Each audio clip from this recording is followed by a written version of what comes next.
Voyage en Algérie. Arrivé en une terre inconnue. Nous venons faire un film, un portrait de la jeunesse algérienne.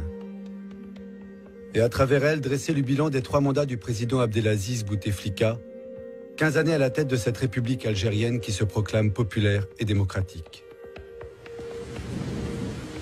Malgré l'autorisation officielle, la douane bloque notre matériel de tournage. Une décision arbitraire venue d'en haut, nous dit-on. De la DRS, je suppose, ce puissant service du renseignement et de la sécurité intérieure algérienne.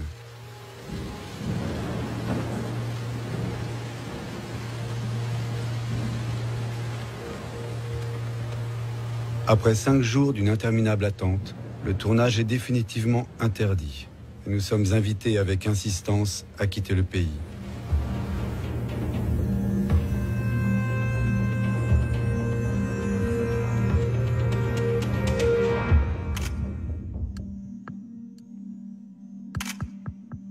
L'informel est visiblement plus fort que l'officiel en Algérie. Alors à mon tour, je reviens seul, sans autorisation. Comme un simple touriste qui débarque au port de Béjaïa, avec une caméra discrète et un appareil photo. Peu importe les difficultés, les milliers de kilomètres, les barrages de gendarmerie et la surveillance de la sécurité intérieure.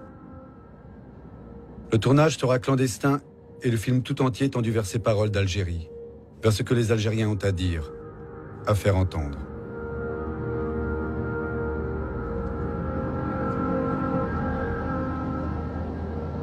À Ouargla, à plus de 1000 km d'Alger, la colère des chômeurs du Sud, comme on les appelle, explose régulièrement depuis près d'une année. C'est dans cette région que se trouvent les grands gisements de gaz et de pétrole, toute la richesse de l'Algérie. Depuis la sanglante prise d'otage sur le site gazier d'In Amenas par l'AQMI, toute la zone est sous surveillance de la DRS, la sécurité intérieure. Les manifestations des chômeurs qui ajoutent à l'instabilité sont durement réprimées. C'est donc là que commence mon voyage, avec les paroles de Madani, un de ces chômeurs du Sud. 30 ans à peine, diplômé, officiellement gardien de parking, officieusement blogueur. مثلا السلطات الجزائرية تعطي مشاريع لشركات أجنبية تستخدم عمالة بسيطة، ماهيش عمالة متخصصة، عمالة بسيطة وتخلص بالآلاف الأوروات والدولارات.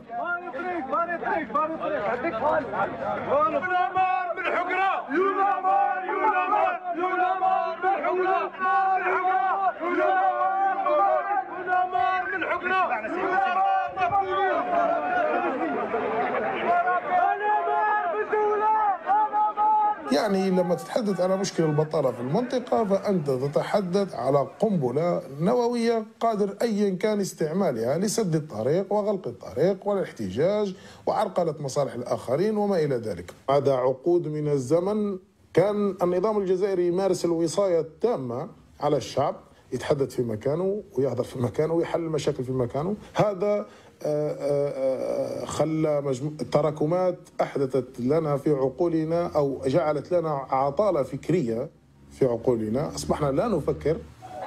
احنا نعرف جيدا باللي المواطن الجزائري دائما يتخوف من الجانب السياسي ويخاف يخوض غمار الممارسة السياسية بسبب تراكمات عديدة. إن شاء الله بعد ما يخرج هذا التصريح عبر التلفزيون أو أين سيوبت سأجد نفسي مدانا بتهمة إهانة هيئة قضائية.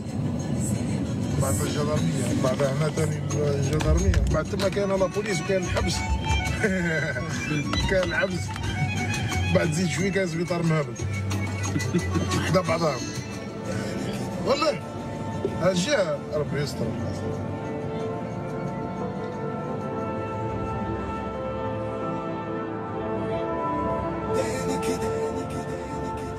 Dans tout le pays, la colère gronde. Il suffit d'ouvrir les journaux du matin pour en mesurer l'ampleur. 10 000 émeutes recensées par la gendarmerie en une année. Incroyable chiffre.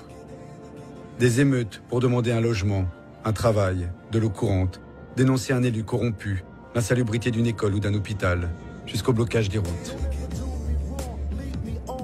Les images de la Tunisie annonçant le premier printemps arabe ont été vues dans le monde entier.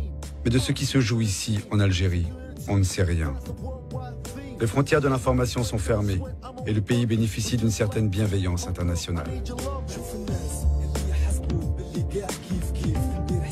Car l'Algérie est un pays riche, Le gaz et le pétrole lui garantissent une rente d'autant plus colossale que le pays n'est pas endetté. La situation est pourtant plus fragile qu'on ne le croit. Les réserves de pétrole s'amenuisent, la croissance est en baisse, l'économie patine. Le niveau de vie ne décolle pas pour l'immense majorité des Algériens. Et la maladie du président Bouteflika, difficile à cacher, rend la situation encore plus instable.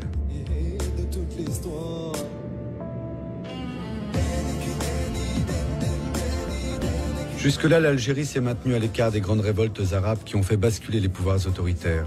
Comment et pourquoi cette exception algérienne? Combien de temps le pays pourra-t-il encore tenir?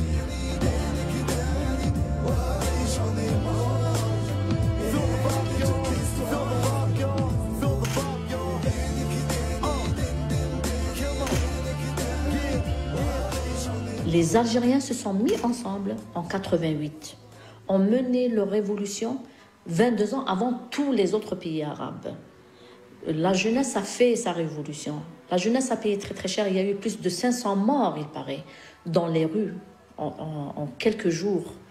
Cette jeunesse-là, elle a réveillé la conscience des Algériens.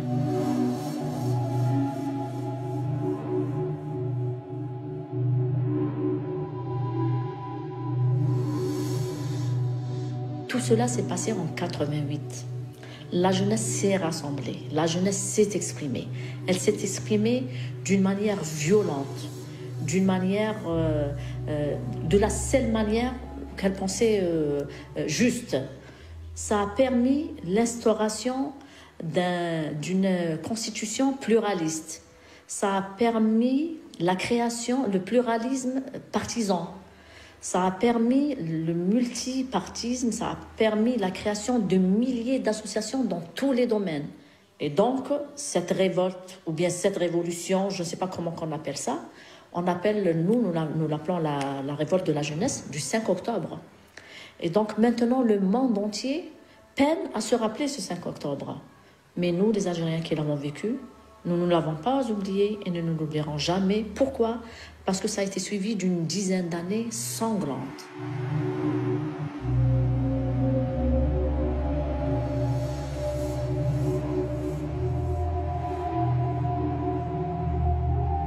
Ces films d'horreur, nous les avons vécus pendant une dizaine d'années, où des gens rentrent chez vous, torturent des personnes, torturent vos enfants sous vos yeux, ou bien torturent vos parents sous vos yeux, les torturent jusqu'à la mort, les égorgent. C'est ce qui s'est passé avec mon frère et avec ma sœur.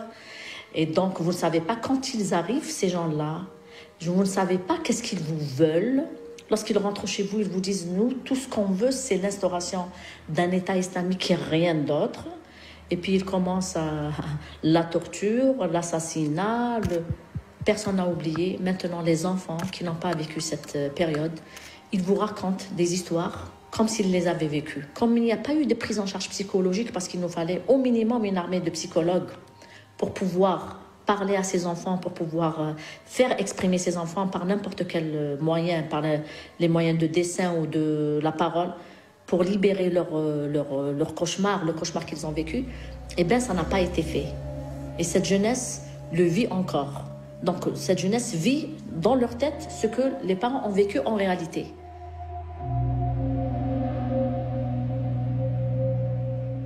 On se réveille de ce cauchemar de 10 années, de ce terrorisme de 10 années, et on se retrouve avec un Bouteflika à la tête de l'Algérie, avec un Bouteflika qui réfléchit à la manière des années 70, avec un Bouteflika qui réfléchit à la manière des pays de l'Est pendant les années 60 et 70. Comment est-ce que vous pouvez imaginer qu'on vive autre chose qu'un échec si on ne vit qu'avec la décision et l'autorité de ce système-là? On ne peut pas vivre autre chose qu'un échec.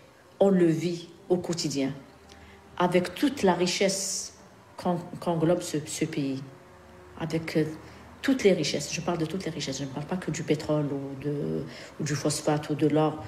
Je parle surtout de la richesse humaine dont nous disposons.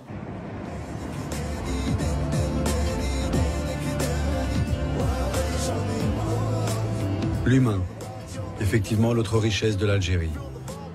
Sur près de 40 millions d'habitants, 75% ont moins de 30 ans.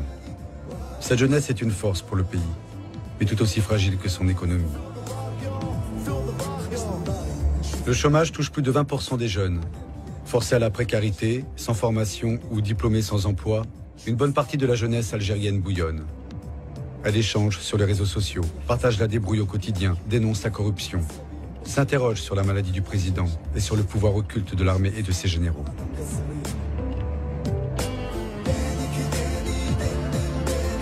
نددت منظمة العفو الدولية بحبس السلطات الجزائرية المدون عبد الغني علوي على خلفية نشره صورا ورسوما كاريكاتورية للرئيس عبد العزيز بوتفليقة ورئيس الوزراء عبد الملك سلال على موقع فيسبوك.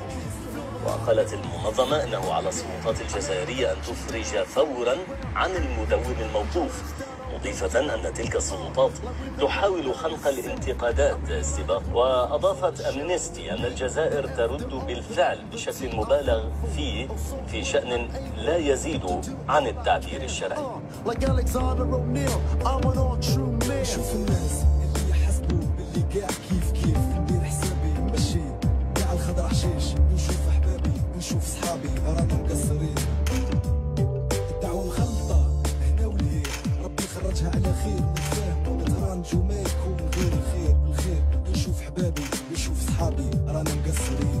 Il y a des sujets, il y a des thématiques, il y a des angles dont on ne peut pas parler dans la presse algérienne. Donc, on a eu comme seul refuge de liberté les réseaux sociaux et Internet. Et grâce à Internet, grâce aux réseaux sociaux, on a mis en place la dimension participative. C'est qu'on croit à la capacité du citoyen, à travers ces simples outils intellectuels, de pouvoir lui-même remonter l'information en échappant à tous les appareils de censure. Lors des dernières élections législatives, une fois par historique, un Facebooker qui est fan de la page envoyée spécial a filmé une opération de bourrage d'urnes dans un bureau lointain, dans une wilaya lointaine de l'Est. Et cette vidéo YouTube, lorsque nous l'avons partagée, elle a fait tellement scandale, elle est parvenue jusqu'à la conférence de presse du ministre de l'Intérieur algérien, à l'époque, un ministre qui est âgé de 70 ans, donc il fallait déjà lui expliquer ce que c'est que Facebook, ce que c'est que YouTube, mais il a compris qu'il y a quelqu'un, un citoyen, a pu faire éclater un scandale, il était obligé de commander une autre enquête, de refaire le vote et d'annuler la combine. Donc on a un cas concret, une action citoyenne au niveau de l'information, voilà ce qu'elle a pu changer. Donc ça veut dire qu'aujourd'hui, les réseaux sociaux, la dimension participative, les blogueurs, les citoyens et les journalistes arrivent réellement à faire bouger les lignes. Et je pense que c'est une nouvelle donne avec laquelle le régime algérien est en train de composer, parce qu'il a bien compris qu'il est obligé de composer avec nous.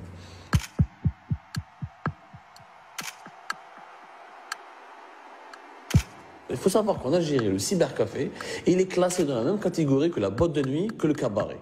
C'est-à-dire, pour ouvrir un cybercafé, il faut des autorisations de malades. Il faut consulter les pompiers, la femme des pompiers, les policiers, les cousins des policiers, les gendarmes. Il ne faut pas être dans une cage, etc.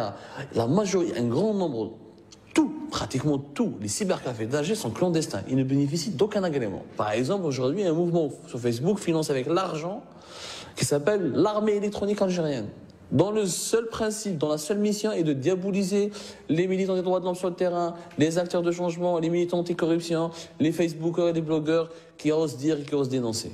Donc, nous sommes en pleine guerre de réseau, parce que l'État, le régime algérien a compris cet intérêt-là, parce qu'il craint surtout que cette énergie débordante, cette liberté qui commence à le bousculer, va se retrouver un jour ou l'autre sur le terrain. En Tunisie, il y a une homogénéité. En Égypte, il y a une certaine homogénéité, parce qu'ils avaient des régimes en place, homogènes, derrière lesquels il y a un dictateur qui cristallise tout ça. En Algérie, Bouteflika ne cristallise pas le régime. Parce qu'on sait qu'on a... Je me rappelle, une semaine, quelques jours, mais pas une semaine, après plusieurs semaines de recherche, j'ai fait un article où j'ai classé les 10 personnalités les plus puissantes de l'Algérie. Il n'y a que des militaires. Donc 4 ou 5, on ne sait même pas les regarder. On ne connaît pas. Les colonels ou les générateurs, on ne les connaît même pas. Donc l'Algérien, quand il sort dans la rue, il ne sait pas, il va lutter contre qui. Il ne va pas dire Bouteflika dégage, parce qu'il sait bien que ce pouvoir est quelque parcelle. Il n'est pas détenu uniquement par Bouteflika.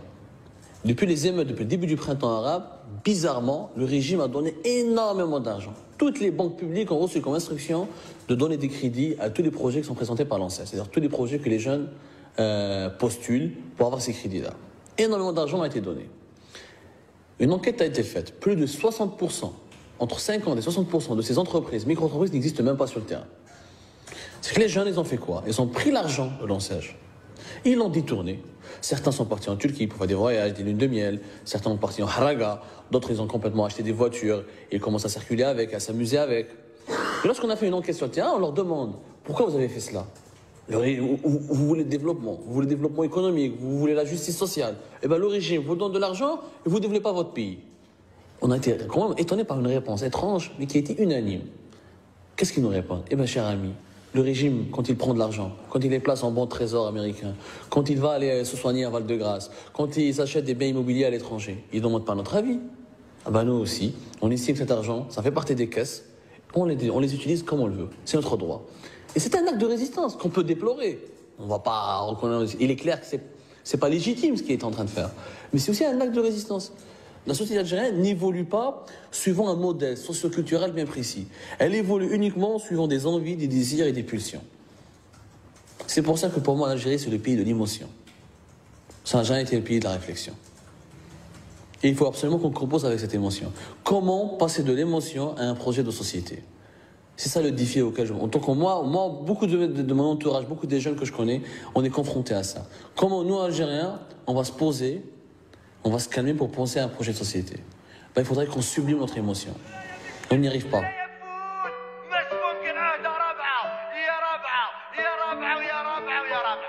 اللي نسقسيه يقول لي خطيك من لا بوليتيك ما تدورش بدا الضمان لا يبكيو عليك والديك بصح راني مآمن بحرية التعبير ما لا نحاسب الرئيس الوزير ولا المير واش من فايدة عندي واذا ما قدرش ندير ميساج خير من هذا الشيء نرمي روحي في لا ديشارج. المهم الميساج اللي حبيت نقوله لك ما كان له الربعة درك روح ريبوزي روح ما يديروا الاحزاب كنت قادر نشيد لك سيدي الرايس زيد صح نطبعك على راسك راني فيار باصلي الجيري عربي من الكبار وفوق هذا كامل امازيغي مسلم حار والجيري مسكينه تجوزت وتمحنت من وقت فرنسا الكلبه للتسعينات كي تخلطت دوكا الحمد لله بلادي راهي تطورت من 99 الحاله صح راهي تبدلت كوتي تاع الامن سي فري راهي تسكمت نحينا الديون والايكونومي بالعقل طلعت حريه التعبير بارابور العرب زادت لا بروف راني نهضر دركا معاك بلا ما خف بصح اسكو سمعت بالسيد اللي حرق روح ولا اللي جاني ريسكيو في الشالوتي رامي روح بريكولاج وين تروح بداها من سبيطارات وين تروح يطلع السكر سيرتو في البلديات.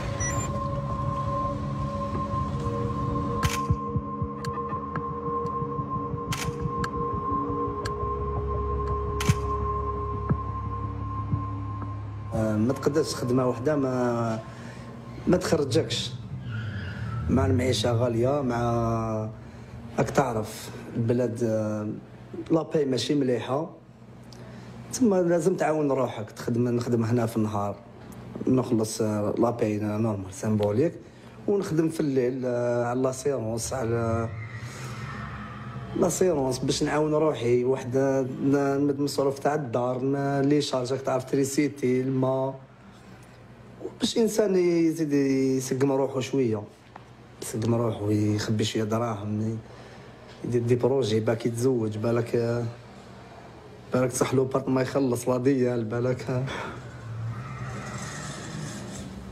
هكذا ما تقدر تتزوج تضيق في الدار ومنها كيفاش تزوج تجيب بنت الناس باش تمرمدها في الضيق وكذا الانسان هو براسو يسلك راسو من بعد يتكل على ربي. انت كي تلقى انت الزيت زاد والسكر زاد ولابا ديالك ما كاين والو وعندك 6 في الدار ولا 7 فهمتني راهي تاني شويه إيه تلقى الناس زعفتهم، أنت تاني تخرج، أنت تاني تزعف، أنت تاني تنضر في جيبك، فهمتني؟ إيه وحنايا الشعب شغل، حنا الشعب سخون بزاف، يروح يجري المشاكل، يغلق طريق، يكسر، يحرق. هي نورمالمون ماشي هكذا، نورمالمون يدير مظاهرات شغل سلميه بالعقل، يدير لي بلاك كذا، ولازم هما خرجوا، معليش ليش قال لك بزاف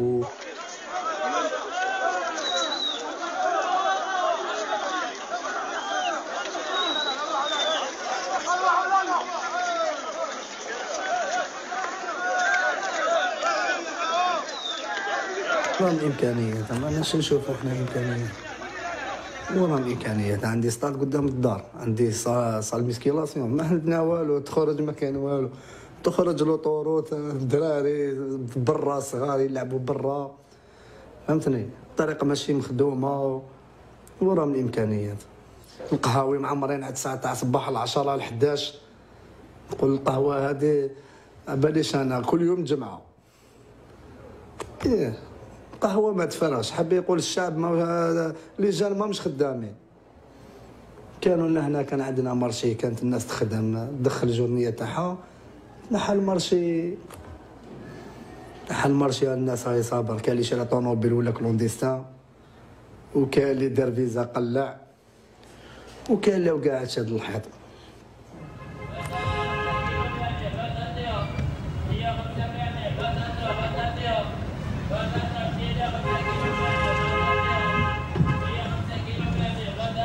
حشومه وعيب علينا الشعب ينوض على جال كرشو، تنوض انت على الزيت وعلى السكر، وكاينه فايس بلو كراف ما ناضوش عليهم. انا نقول لك حاجه، الخدمه ما كاش، لي جون ما ناضوش، الناس ما ساكنين، الشعب ما ناضش، ليدوكاسيون راهو ديغراداسيون، الناس تنوض عليه. وي هذه راني معاك، مي باش الناس ناضت على جال السكر والزيت، هذه ما فهمناهاش، وعرفوا كيفاش يكالميو الحاله، يعرفونا، عرفوا بلي الشعب هذايا تاع كرشو، الشعب تاع كرشو، عطيلو ياكل، فقلنا بلي حنا تاع بالون، انفيستاو في البالون، راهم يمدوا دراهم جب في البالون، ولا بريفري لهنايا، يشرو لابي سوسيال بهاد العفايس. درك الشعب كره.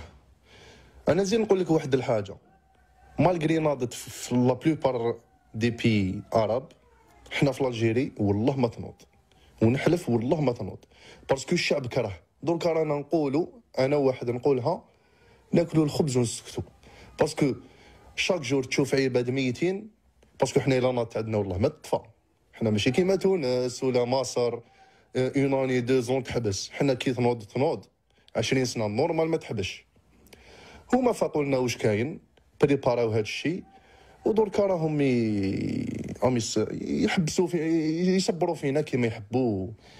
حنا نقولوا باللي سي با نورمال واش راهو يصرا، ديجا واش صرا سي با نورمال. بريزيدون قعد شحال وهو مريض في ليترونجي، واحد 3 موا ولا والله ماني شاف شحال، وبلاد تمشي نورمال، بلا بريزيدون بلاد كانت تمشي، ما صراو ني مشاكل ني لي بروبليم ني والو. هذه حب تقول، هذه حب يقول بزاف عفايس. ومن بعدك تشوف بريزيدون راه بريسك ميت ما فيه والو، يزيد يدوموندي 4 موندا، والله ما بان واش راهم يخمو باش يديروا. ديجا 3 موندا هادوما 15 الا كاينين الناس لهم يقول لك باللي الجيري افونسات في لي 3 موندا هادوما ولا في لي 15 الاخرين، انا نقول باللي لو كونترير، حنا رانا غير نوليو للور، رانا نوليو للور. الو بونسوار، مساء الخير عليكم ومساء الخير على كل مستمعينا وين ما كنتم، نقول لكم بيان سور مرحبا بكم، باسكو ميغا الراديو سا ديمار ميتنون. بيان سور دوكا اللي راهو قاعد في الدار نقولوا كيما راك كونسونطري معنا باسكو راك رايح تشطح، سي تو افي نورمال. Il faut signaler aussi que ça fait 3 mois que notre radio existe, 3 mois de bonheur, 3 mois de bonne humeur. Voilà. Miral Radio, c'est essentiellement du divertissement. On parle de sujets de jeunes, de choses qui plaisent aux jeunes, mais Est-ce qu'on fait de la politique? Non. Nous, on est en pleine révolution au niveau culturel. Il n'y a pas d'histoire de printemps arabe ou de politique ou de religion. C'est vraiment pour faire avancer les choses. Parce qu'on pense que si chacun ajoute sa pierre à l'édifice, on pourra vraiment construire quelque chose de solide. La web radio diffuse depuis des semaines. On discute tranquillement, parfois entre copains. Il y a un très bon animateur. Il y en aura de plus en plus. Ça sera de plus en plus structuré. Et personne n'est venu toquer à la porte pour nous dire « Hé les jeunes, on n'a pas le droit de diffuser chez nous en Algérie, vous voyez ?» Personne nous a mis des bâtons dans les roues et on fait les choses bien. Je vois pas pourquoi on a un gouvernement qui pense tout de même de manière logique et qui est fier de ces jeunes et qui laisse faire ces jeunes, vous voyez. On n'est pas en Corée du Nord. D'accord. aussi لازم ما ننساوش باليوم رانا لو 17 اكتوبر ما ننساوش الشهداء بيان سور تاعنا اللي en 1961 اللي ماتوا en France bien sûr c'est très important faut dire ça aussi عندنا الشهداء اللي ماتوا سي دي مارتير اللي احنا نطلبوا ندعيو لهم بالرحمه ان شاء الله باسكو لو كان ماشي هما Il n'y a pas de miracle radio. Voilà. Ben voilà, on va الله يرحمهم. Ben oui. أنا أخمم على روحي وش نقول لك المؤمن باش يسبق. روحه. يسبق بروحه. Voilà. Alors لو كان ماشي هما اليوم ما كاش نحنا وما كاش لا تلفزيون الجيريان وما كاش هاد لا سوسيتي اللي رانا عايشين فيها وسي ما كاش نوتر بريزيدون اللي نحيوه بالمناسبة اللي لا دوني بوكو بور نوتر بلاد. نقولوا ربي يطول في عمر عبد العزيز بوتفليقة وربي يطول في عمر الدولة تاعنا. Notre principe, c'est d'avoir dans 50 ans ou 80 ans notre nom dans l'histoire, notre touche, notre... voilà. Maintenant, genre, quand on a été petit, on a étudié, il y avait l'Arbi ibn Mehdi, il y avait des grands martyrs dans la révolution algérienne, mais à partir de 7 minutes, ça sera notre nom, Inch'Allah. Ça sera nous qui vont réussir cette révolution culturelle, surtout pacifique.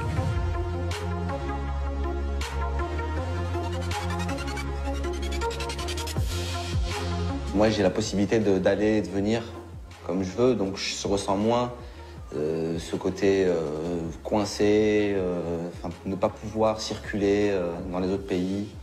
Donc, du coup, étant donné que cette donnée, j'en tiens pas compte, étant donné que je suis binational, du coup, c'est vrai que c'est un petit peu, je suis un petit peu en marge par rapport à tout ce qui peut être dit ici en Algérie par les jeunes. Il y a beaucoup de codes ici en Algérie qu'il faut savoir vivre avec, en tout cas. C'est plus des interdits, du moins, des interdits qui sont... ces interdits-là, je les verrais plutôt comme du savoir-vivre, du respect de l'autre. Parce que, bon, certains... je prends l'exemple de pouvoir circuler et se promener avec sa copine. C'est pas si évident que ça ici en Algérie, par exemple. Il y a certains endroits où on peut se promener tranquillement, faire les magasins, les boutiques et autres. Et puis il y a d'autres endroits où c'est un peu plus gênant. Pourquoi? Parce qu'on se promène avec quelque chose que d'autres n'ont pas forcément. Par exemple, je parle de savoir une copine, mais c'est de la même manière que de circuler avec un beau véhicule dans un endroit où tout le monde est à pied. Voilà, c'est une manière c'est perçu comme si on exposait une richesse qu'on a par rapport aux autres. Et c'est ça qui pose problème ici en Algérie, parce qu'il y a de grosses différences entre les personnes.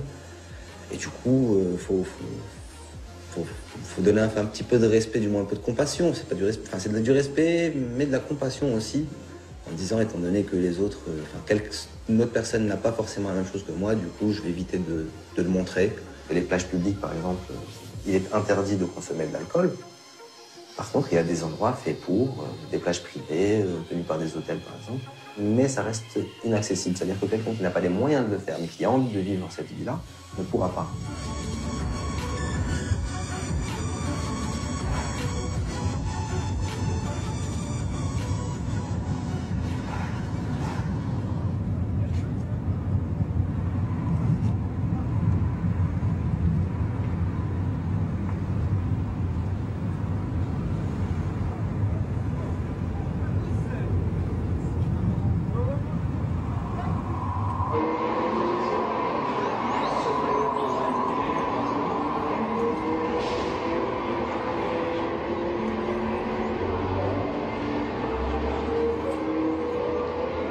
L'avenir d'un jeune en Algérie, c'est un petit peu très flou.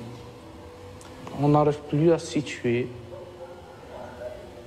On a passé une enfance un petit peu délicate, vu le mode de vie, le niveau de vie qui est bas. Le salaire minimum, par exemple, d'un employé, c'est fixé à 18 000 dinars, ce qui fait à peu près 180 euros. Et ça ne fait rien. Et quand tu achètes, je sais pas, je prends un exemple, un téléphone portable. Le minimum, il coûte à 40 000 dinars. C'est 4 fois le salaire d'un employé algérien. Donc on ne se permet rien. Et c'est ce qui est malheureux. On voit toute la jeunesse qui est perdue, sans espoir. Et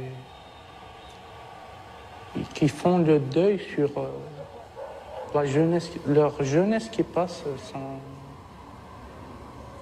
sans avenir, avec un avenir flou. On ne se permet pas tous de rêver, d'avoir le rêve, un jour je vais trouver un travail. Parce que c'est vraiment très difficile. Faire de la politique, par contre,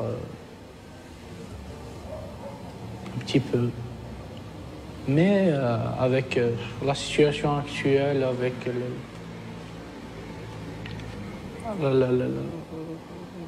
la censure qu'il y en a, avec la répression qu'il y a, c'est un petit peu difficile. Parce que les personnes ont peur.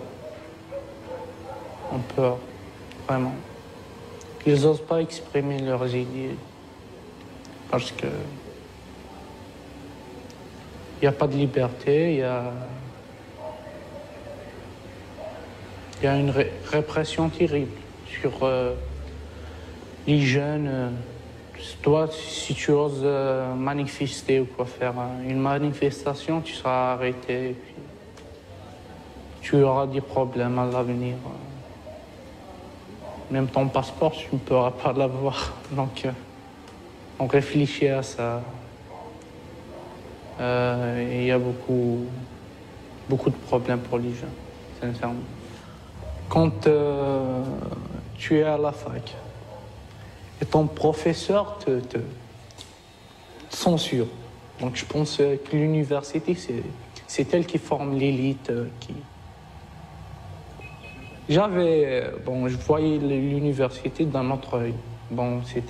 J'avais une bonne image de l'université. Mais maintenant, quand je suis à l'intérieur, c'est tout à fait le contraire. On voit les propagandes qui circulent du pouvoir. La retourne, toujours, comme on dit. On est dans une espèce d'une roue. Tu cours à l'intérieur, comme un hamster qui court dans sa roue. Tu n'arriveras pas à sortir. Parce qu'il n'y a qu'une seule idée qui circule.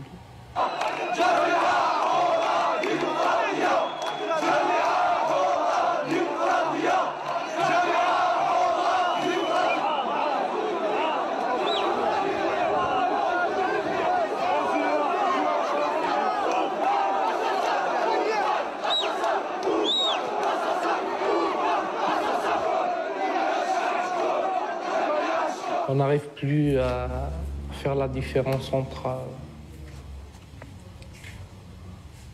le jour qui finit et l'autre qui commence. Et tu penses, qu'est-ce que j'ai fait hier? Qu'est-ce que sera aujourd'hui? Et tu es sûr que demain soit pire que hier. Donc, c'est pas si on va supporter tout ça. Et j'espère qu'on arrivera un jour à faire enlever un petit peu la poussière de nos yeux. Je sais bien que c'est difficile, mais un jour arrivera. Un jour arrivera.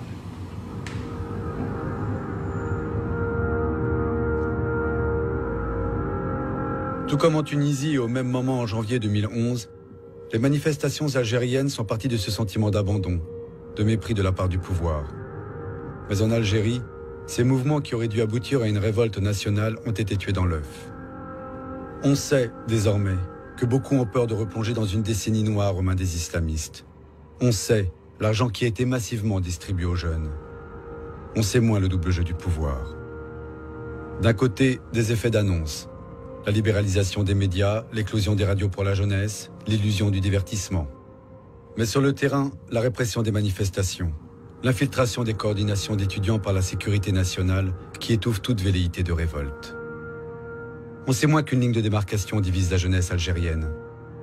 D'un côté, une jeunesse dorée, conciliante avec le pouvoir, une minorité capable de s'offrir une journée de plage privée au prix d'un salaire mensuel. De l'autre, une majorité au quotidien précaire et dont l'issue serait pour certains de rejoindre les rangs des islamistes. Pour d'autres, de tenter le voyage clandestin, la traversée de la Méditerranée.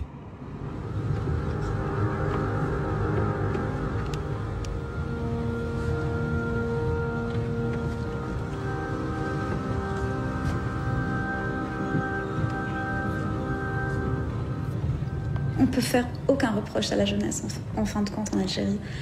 Parce que c'est elle qui devrait en formuler des reproches. Parce qu'elle est, elle est prise au piège de beaucoup d'injustices.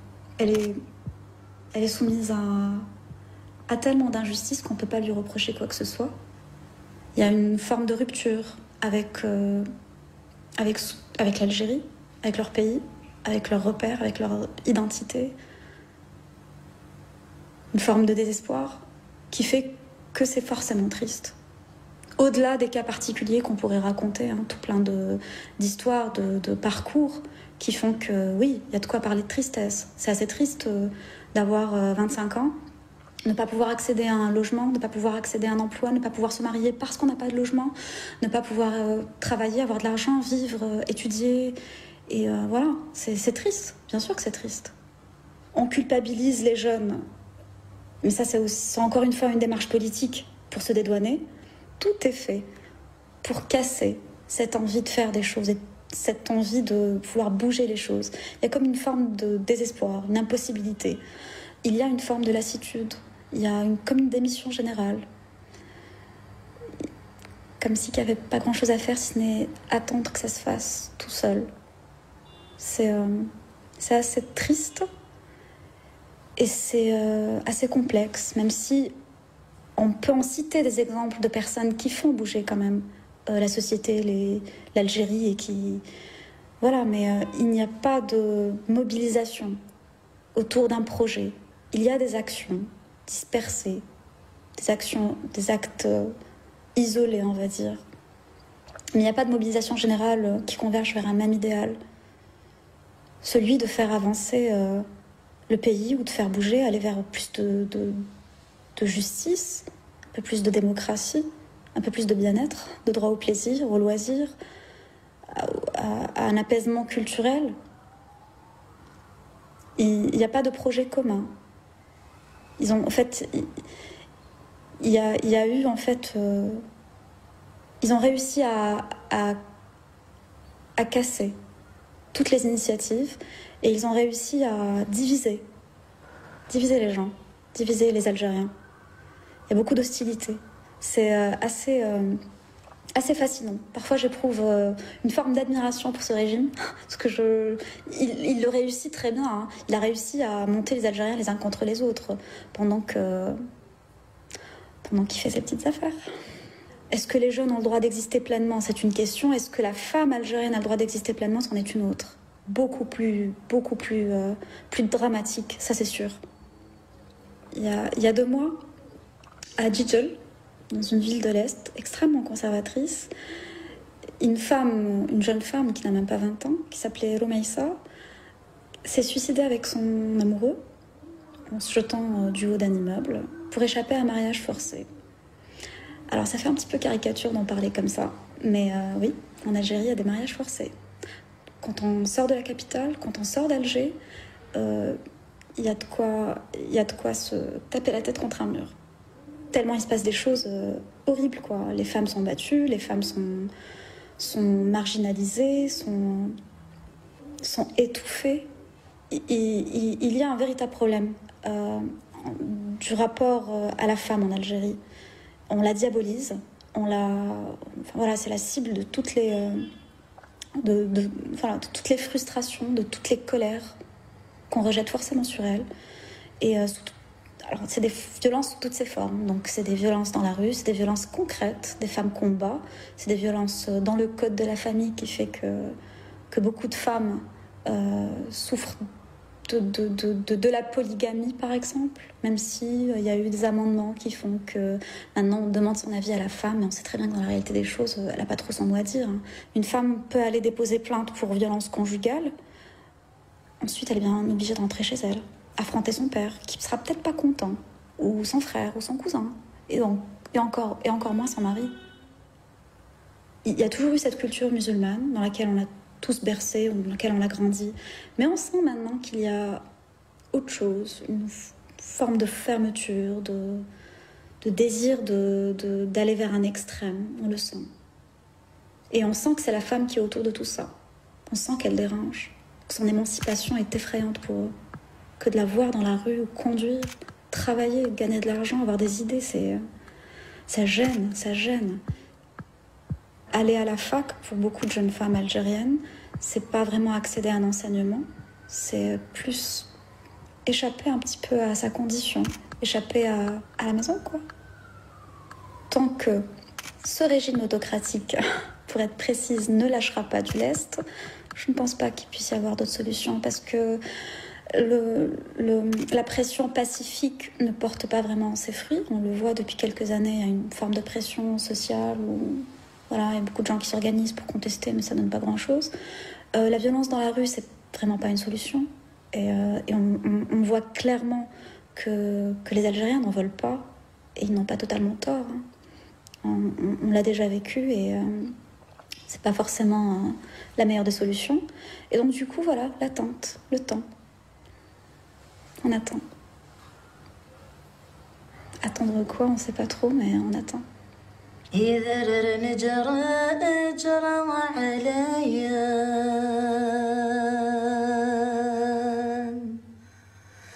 يا ويلي فساد أي حبي كلي وطاسا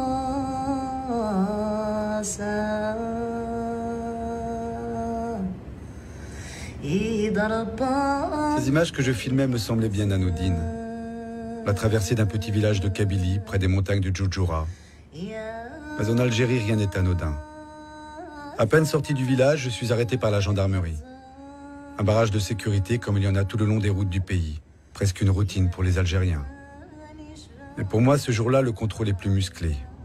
On m'accuse d'avoir filmé la gendarmerie, un acte grave, perçu comme une menace. Conduit au poste, sous escorte, je suis mis en garde à vue. Tout autour de moi, affichés sur les murs, des portraits de terroristes islamistes suspectés d'avoir rejoint le maquis. Sous les visages, dont de très jeunes, des adolescents, les dates des avis de recherche. 2011, 2012, 2013. Recherche sur le net et dans les journaux algériens qui disent bien l'actualité de la situation. 2 terroristes récemment abattus à Bouira. 2 près de Tizi Ouzou. La liste est longue. 200 terroristes au total auraient été abattus durant l'année 2013, dont certains suspectés d'avoir effectué ou préparé des attaques contre des gendarmeries.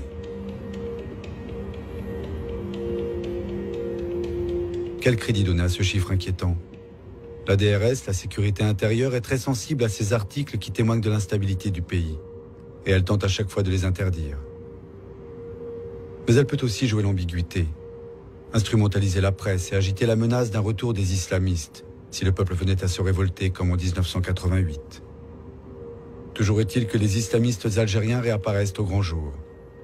Parmi eux, les salafistes semblent avoir tiré les enseignements politiques des événements de Tunisie et d'Égypte. On les retrouve dans des associations pour attirer vers eux des jeunes en rupture politique. Mais sans l'ombre des années noires et de ces massacres de civils. Ils se disent quiétistes. Pas de retour aux combats armés.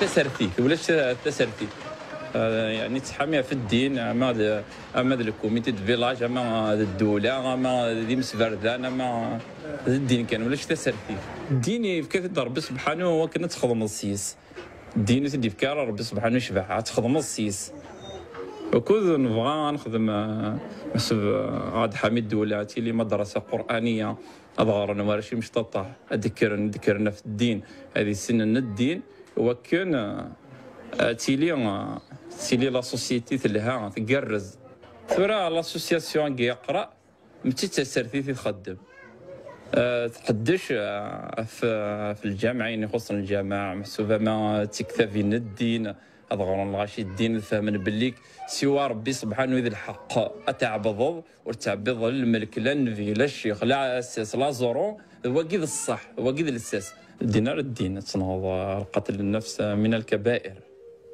ذنوب القران تنهض تروح حرم ربي سبحانه الدين تسقمت إن تجتنبوا كبائر ما تنهون عنه نكفر عنكم سيئاتكم وندخلكم مدخلا كريما. Des jours maintenant que je parcours ces routes, l'œil sans cesse attiré par ces villages fantomatiques dont on ne sait s'ils sont en construction ou en destruction, à l'image du pays. L'Algérie m'apparaît comme un vaste chantier travaillé de l'intérieur. À part les milliers d'ouvriers chinois affairés à construire des routes et des immeubles, il n'y a personne ici. Pas de touristes, pas de voyageurs. Le monde n'est pas en Algérie, sauf autour des gisements de pétrole et de gaz. L'Algérie veut refermer sur elle-même. Et je pense à cette phrase si souvent entendue ici. On attend, on attend. Comme perdu entre l'abandon, l'oubli et le rêve d'un ailleurs inaccessible.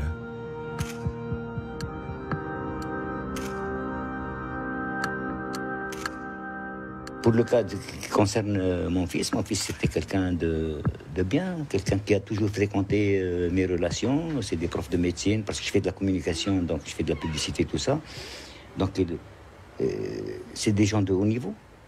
Même les copains de son âge, ils sont rares, ils sont 2 ou 3. Il a essuyé 4 ou 5 refus de visa. Il était dans un café, il y avait un groupe de jeunes qui avaient prévu leur départ le lendemain, c'est-à-dire une journée après. Il y a quelqu'un qui s'est désisté et il parlait à haute voix. Mon gosse qui les connaissait a prêté l'oreille à la discussion.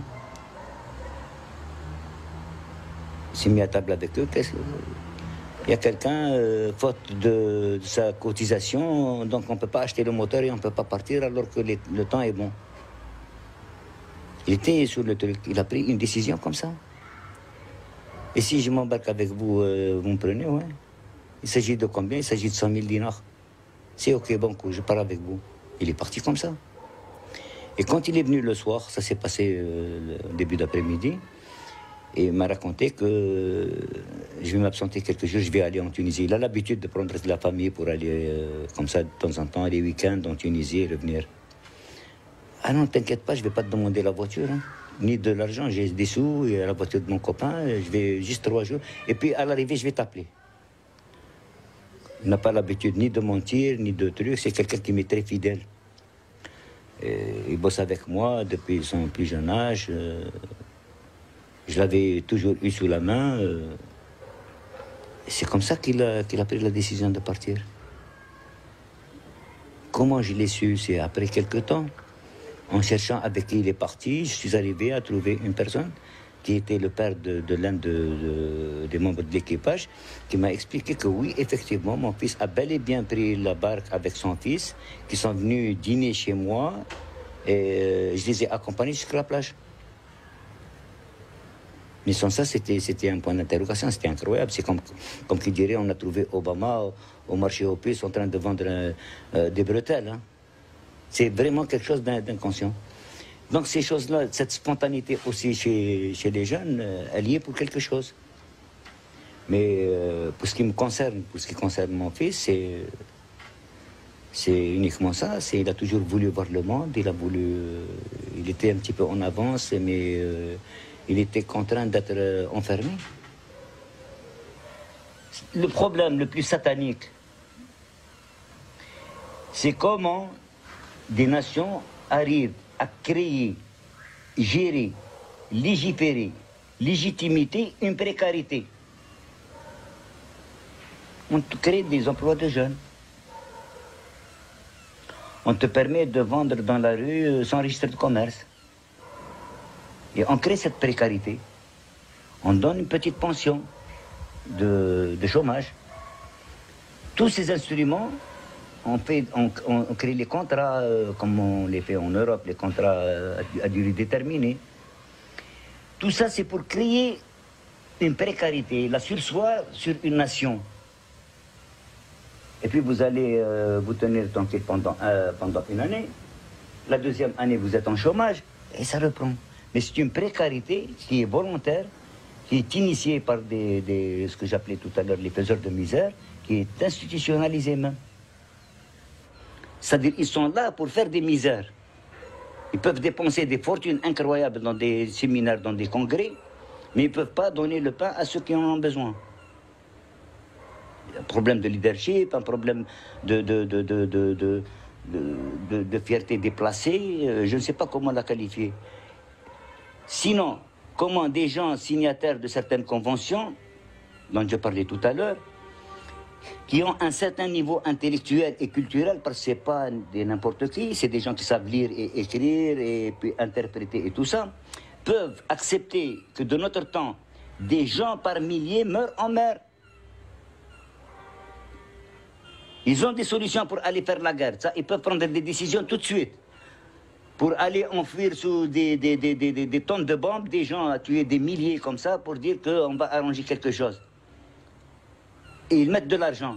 Mais ne pas mettre de l'argent pour préserver des vies humaines qui meurent chaque année, tous les jours, noyées dans les mers d'une façon horrible, ça, ils ne veulent pas le faire.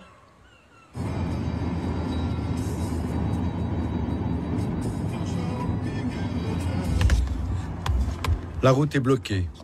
Il y a les barrages de gendarmerie et il y a les barrages de la colère. Avec à chaque fois la même méthode. Les pierres sur la route, les pneus qui brûlent. L'un des manifestants me dit qu'il n'y a plus de politique, plus de prise de parole qui tiennent. Le seul moyen de se faire entendre, c'est de bloquer la route. Aujourd'hui, il manifeste contre la précarité des logements. Les gendarmes m'interdisent de filmer avec mon téléphone. Un jeune tente de s'immoler par le feu. L'émeute tourne au drame. سير البريزيدون راني ما سبيتكش قلت واش كاين في قلبي برك وما خفتش ما حركتش على العصيان ما سبيش هيئه نظاميه راني قاري اون بليس ما ربونيش هكذا والديه هادي ننويوها اكزامبل تاع حريه ما تخلينيش نندم على الخطوه هاديه والفليقه نحترمك انت يا كبير عليا ديرها من وليدك نصيحه ووصيه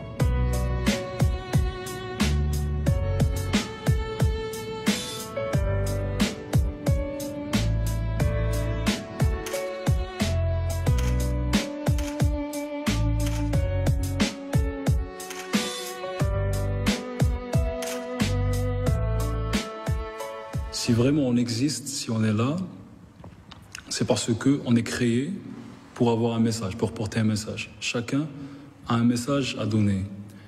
Il y a des personnes qui portent des messages spirituels, d'autres sociaux, d'autres politiques, d'autres humains. Donc nous, on est là pour parler de tout ça. Juste, pas seulement pour chanter, mais justement pour parler de nous-mêmes, pour parler de notre entourage, de notre vie. Bon, le nom du groupe, c'est Démocratos. C'est-à-dire que ça a une... comment dire, ça vient de démocratie. Et tos, c'est un truc, comment dire, humoristique par rapport à la démocratie. Si on veut une démocratie, il faut qu'elle soit algérienne. Ok ? Il faut qu'elle soit notre démocratie. Il faut qu'on crée notre démocratie propre à nous. Et malheureusement, même après l'indépendance, on a eu notre indépendance et tout, donc ils ont repris la même attitude, le même concept, c'est comment dire, c'est celle d'écraser le sacré. Le sacré n'est pas seulement symbolique, c'est... Il y a plusieurs trucs qui sont sacrés, qu'on ne peut pas voir, vous avez compris? Comme la liberté, comme le rêve. Si quelqu'un te dit non, tu ne peux pas faire ça, c'est-à-dire qu'il va tuer quelque chose en toi, il va tuer ton rêve et tu ne peux même pas plus t'imaginer exister après.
Je quitte l'Algérie avec l'écho de toutes ces paroles, de ces mots sincères et justes.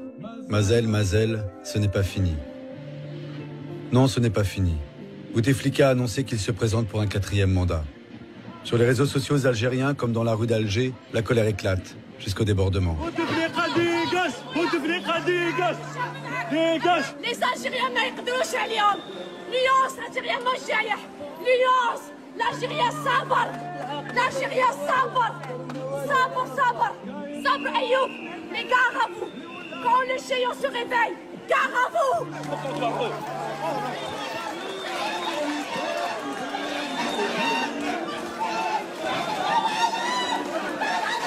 La sécurité intérieure est sur le pied de guerre. Elle craint le pire, un soulèvement populaire et massif, capable de renverser en Égypte ou comme en Syrie.